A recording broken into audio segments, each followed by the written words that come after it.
En la lección 1 exportamos la sesión final como un archivo MP3, pero nos saltamos algunos ajustes. Ahora analizaremos en detalle los misterios detrás de algunos números y nombres. Pero antes de nada necesitamos entender cómo funcionan los ordenadores. Bueno, al menos un poco.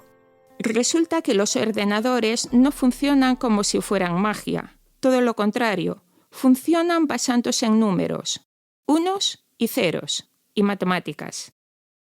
En realidad, sistemas coordenados, si lo recuerdas de la escuela, son muy útiles para transformar el sonido análogo en números. Imaginemos que tenemos un sonido de la vida real. Puede verse como esto, pero el ordenador no tiene ni idea de qué es eso, ya que solo trabaja con números. Por eso necesitamos transformar esa curva en un número. Para eso utilizamos un sistema coordenado. Si ahora tomas muestras del sonido en puntos específicos, obtendremos un número. Ahora el ordenador sabe de qué va este asunto. Pero lo que el ordenador ve se asemeja más a esto. Es un poco más escarpada que la curva que nosotros elaboramos. Esto nos va a venir muy bien cuando veamos los ajustes del menú de exportación. En el menú encontramos una lista de diferentes formatos de archivos. En vez de elegir MP3, como elegimos la última vez, podemos elegir la madre de todos los archivos de audio, el archivo WAV. Son los archivos que mejor suenan en un ordenador. También son los archivos de audio más grandes en tu ordenador. Y esto es importante, porque el tamaño sí importa cuando se trata de almacenar datos. Pero más sobre esto más tarde. La primera opción que tenemos es elegir entre estéreo y mono. Pero, ¿cuál es la diferencia? Una señal estéreo tiene un canal a la izquierda y a la derecha. Por ejemplo, podrías oír un coche que se acerca por la izquierda y se aleja por la derecha. El mono, por otro lado, solo tiene un canal, el canal central, lo cual está bien cuando se habla, ya que la narración está siempre en el centro. La única razón para considerar mono es si el tamaño del archivo es importante. Los archivos en mono son la mitad de tamaño que en los archivos en estéreo. Lo podemos ver aquí. Si vamos al menú de opción, tenemos más opciones. La frecuencia del muestreo es la resolución del archivo. Si volvemos al sistema de coordinaciones de antes, podemos decir que la frecuencia de muestreo es la cantidad de tiempo que se toma una muestra cada segundo. Así suena un archivo de 8000 hercios. Teddy Sadaka has been in the clothing business since he was a No es el teenager in the mejor de los 1970s. sonidos, en eso estamos de acuerdo, pero si añadimos más muestras, la calidad del sonido aumenta. And Sadaka says blood, sweat, and tears have gone into it. Literally. Pero al incrementar el número de muestras, también estamos aumentando el tamaño del archivo. White line on his right hand. That's the needle that went into my finger. When he was 15, Sadaka was sewing a button on some fabric. Loudness es el estándar para medir el audio.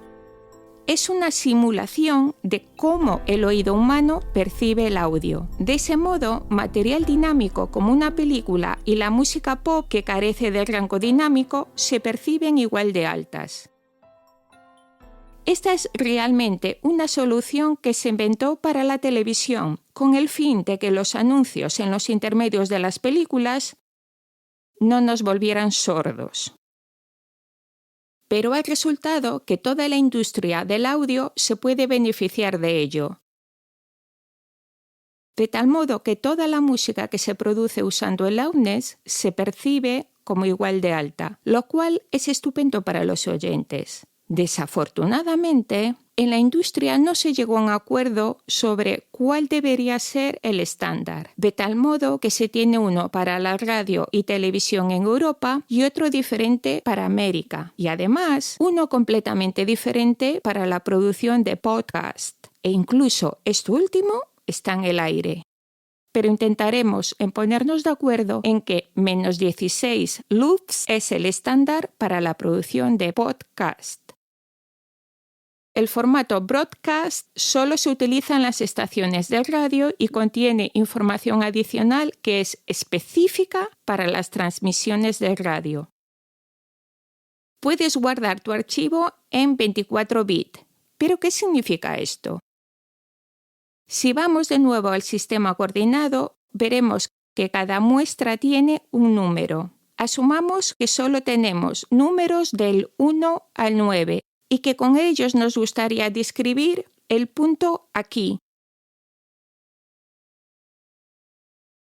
No sería posible porque sería algo así como 8,7, pero tendríamos que elegir entre el 8 o el 9, pero no 8,7. Y esto es realmente lo que es la profundidad de bit. Es la granularidad de un número para describir un punto específico. Afortunadamente, tenemos un número grande con el que trabajar.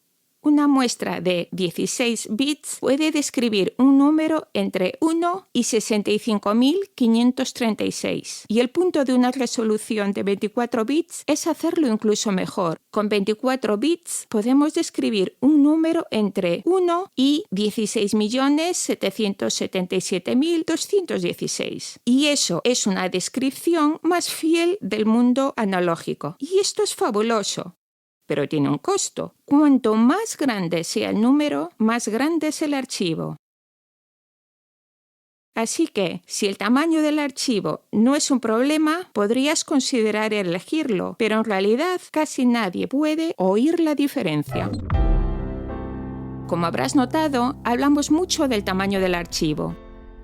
Esto se debe a que la capacidad de almacenamiento y el ancho de banda son asuntos que debemos tener en cuenta. Y por esas razones, la industria ha buscado toda clase de soluciones para reducir el tamaño de los archivos. A eso se le llama compresión. Su finalidad principal es asegurar que el audio suene lo mejor posible usando la menor cantidad posible de datos. Volvamos al MP3. Podemos siempre ir con la solución más simple, calidad baja, media o alta. Pero ya que estamos aprendiendo, mejor vamos al menú de opciones y miremos con atención. La primera opción que tenemos es canales, mono, estéreo o joint estéreo. Volveremos a ello después de hablar de los bitrate. Estamos hablando ahora de archivos comprimidos y lo importante no es cómo se hacen esos archivos, sino cuánto espacio ocupan en nuestro disco duro. El bitrate es el número de bits que utiliza por segundo de muestreo. Esto es como suena si utilizamos 32.000 bits por segundo. Teddy Sadaka has been in the clothing business since he was a teenager in the 1970s. Cuanto más bits usemos, mejor suena. Literally. I have this scar on my finger right here, right? You see the scar there? He points to a thin white line on his right hand. Y hay que buscar un equilibrio entre lo grande que pueden ser los archivos y la calidad del sonido. Ahora podemos volver a los canales. Ya hemos visto mono y estéreo, pero ¿qué es joint estéreo? Digamos que tenemos 128.000 bits para reproducir.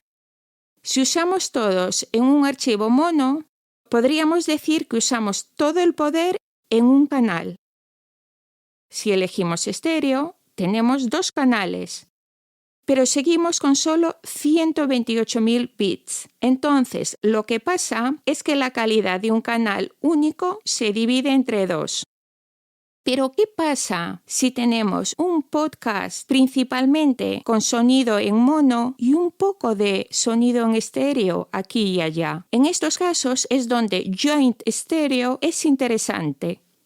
Si la señal es principalmente mono, todos los recursos son usados en la señal mono y la señal estéreo obtiene menos atención.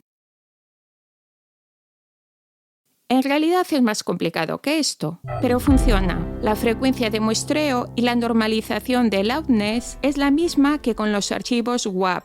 Y de nuevo, menos 16 loops es el ajuste más común para podcast. Deseamos que esto aclare las cosas sobre los archivos de audio. Gracias por vernos y por favor, dale me gusta y suscríbete a nuestro canal.